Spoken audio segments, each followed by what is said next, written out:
Dan silsilah Gus Baha menarik untuk diketahui mengingat sosok beliau yang unik dan karismatik. Gaya ceramahnya khas dan selalu mengena hati pendengarnya membuat kajiannya selalu viral di media sosial.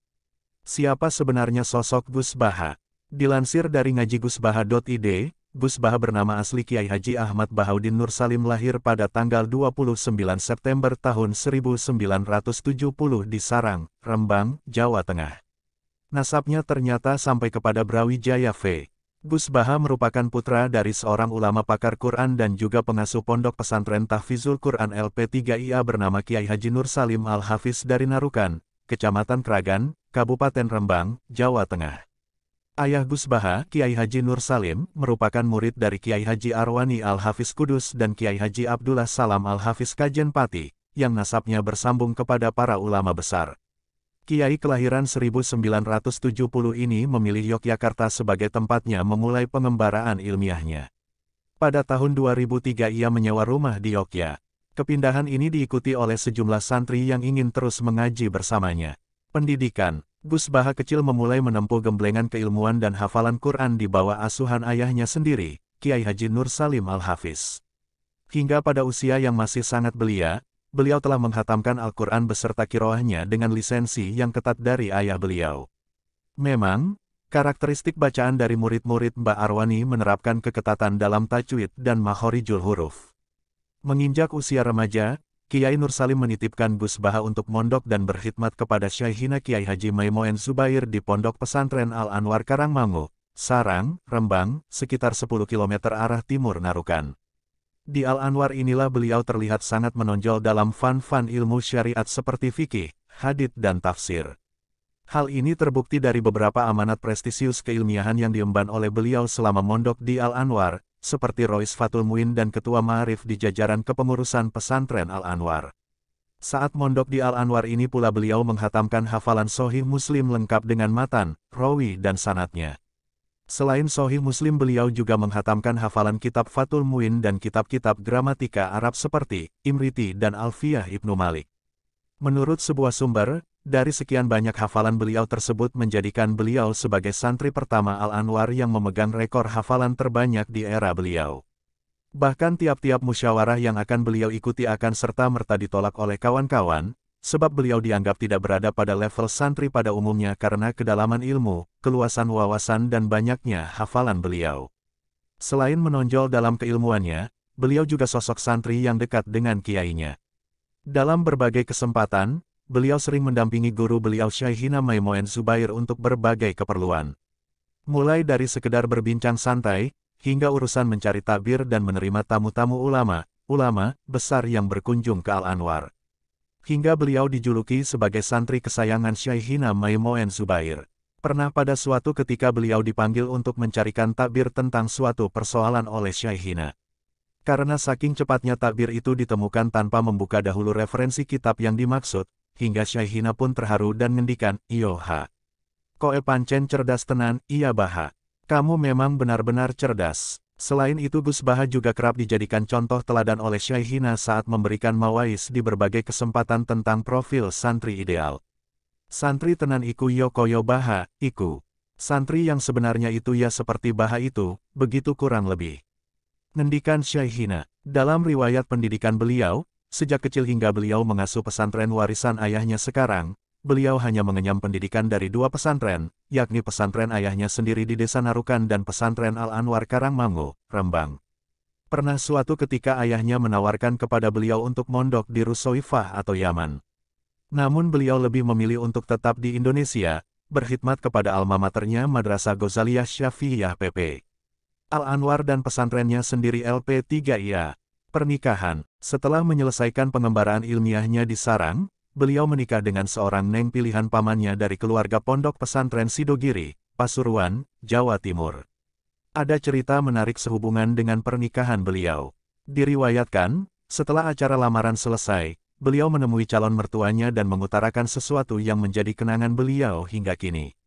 Beliau mengutarakan bahwa kehidupan beliau bukanlah model kehidupan yang glamor, bahkan sangat sederhana. Beliau berusaha meyakinkan calon mertuanya untuk berpikir ulang atas rencana pernikahan tersebut. Tentu maksud beliau agar mertuanya tidak kecewa di kemudian hari. Mertuanya hanya tersenyum dan menyatakan, "Klop, alias Sami Mawon Kalikulo." Kesederhanaan beliau ini dibuktikan saat beliau berangkat ke pesantren Sidogiri untuk melangsungkan upacara akad nikah yang telah ditentukan waktunya. Beliau berangkat sendiri ke Pasuruan dengan menumpang bas reguler alias bas biasa kelas ekonomi. Berangkat dari Pandangan menuju Surabaya, selanjutnya disambung bas kedua menuju Pasuruan. Kesederhanaan beliau bukanlah sebuah kebetulan, namun merupakan hasil didikan ayahnya semenjak kecil. Hidup sederhana. Beliau hidup sederhana bukan karena keluarga beliau miskin. Dari silsilah keluarga beliau dari pihak ibu, atau lebih tepatnya lingkungan keluarga di mana beliau diasuh semenjak kecil, tiada satu keluarga pun yang miskin. Bahkan kakek beliau dari jalur ibu merupakan juragan tanah di desanya. Saat dikonfirmasi oleh penulis perihal kesederhanaan beliau menyatakan bahwa hal tersebut merupakan karakter keluarga Quran yang dipegang erat sejak zaman leluhurnya. Bahkan salah satu wasiat dari ayahnya adalah agar beliau menghindari keinginan untuk menjadi manusia mulia dari pandangan keumuman makhluk atau lingkungannya. Hal inilah yang hingga kini mewarnai kepribadian dan kehidupan beliau sehari-hari. Setelah menikah beliau mencoba hidup mandiri dengan keluarga barunya. Beliau menetap di Yogyakarta sejak 2003. Selama di Yogyakarta, beliau menyewa rumah untuk ditempati keluarga kecil beliau, berpindah dari satu lokasi ke lokasi lain. Semenjak beliau hijrah ke Yogyakarta, banyak santri-santri beliau di Karangmangu yang merasa kehilangan induknya. Hingga pada akhirnya mereka menyusul beliau ke Yogyakarta dan urunan atau patungan untuk menyewa rumah di dekat rumah beliau. Tiada tujuan lain selain untuk tetap bisa mengaji kepada beliau. Ada sekitar 5 atau 7 santri Mutahorijin Al-Anwar maupun MGS yang ikut beliau ke Yogyakarta saat itu. Saat di Yogyakarta inilah kemudian banyak masyarakat sekitar beliau yang akhirnya minta ikut ngaji kepada beliau. Pada tahun 2005 ayah beliau Kiai Haji Nur Salim jatuh sakit. Beliau pulang sementara waktu untuk ikut merawat ayah beliau bersama keempat saudaranya. Namun siapa sangka, beberapa bulan kemudian Kiai Nur Salim wafat. Gus Baha tidak dapat lagi meneruskan perjuangannya di Yogyakarta sebab beliau diamanai oleh ayah beliau untuk melanjutkan tongkat estafet kepengasuhan di LP3IA Narukan. Banyak yang merasa kehilangan atas kepulangan beliau ke Narukan. Akhirnya para santri beliau pun sowan dan meminta beliau kerso kembali ke Yogyakarta. Hingga pada gilirannya beliau bersedia namun hanya 1 bulan sekali, dan itu berjalan hingga kini. Selain mengasuh pengajian, beliau juga mengabdikan dirinya di Lembaga Tafsir Al-Quran Universitas Islam Indonesia UII, Yogyakarta. Keilmuan. Selain Yogyakarta beliau juga diminta untuk mengasuh pengajian tafsir Al-Quran di Bojonegoro, Jawa Timur. Di Yogyakarta minggu terakhir, sedangkan di Bojonegoro minggu kedua setiap bulannya. Hal ini beliau jalani secara rutin sejak 2006 hingga kini. Di UII beliau adalah ketua tim Lajnah Mushaf UII. Timnya terdiri dari para profesor, doktor dan ahli-ahli Al-Quran dari seantero Indonesia seperti Prof. Dr. Quraisy Shihab, Prof. Zaini Dahlan, Prof. Sohib dan para anggota Dewan Tafsir Nasional yang lain.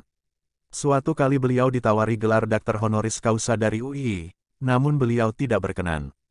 Dalam jagat tafsir Al-Quran di Indonesia beliau termasuk pendatang baru dan satu-satunya dari jajaran Dewan Tafsir Nasional yang berlatar belakang pendidikan non-formal dan non-gelar. Meski demikian, kealiman dan penguasaan keilmuan beliau sangat diakui oleh para ahli tafsir nasional. Hingga pada suatu kesempatan pernah diungkapkan oleh Prof. Quraisy Shihab bahwa kedudukan beliau di Dewan Tafsir Nasional selain sebagai mufasir, juga sebagai mufasir faqih karena penguasaan beliau pada ayat-ayat ahkam yang terkandung dalam Al-Quran. Setiap kali lajnah menggarap tafsir dan mushaf Al-Quran, posisi beliau selalu di 2 keahlian, yakni sebagai mufasir seperti anggota lajnah yang lain, juga sebagai faqihul Quran yang mempunyai tugas khusus mengurai kandungan fiqh dalam ayat-ayat ahkam Al-Quran.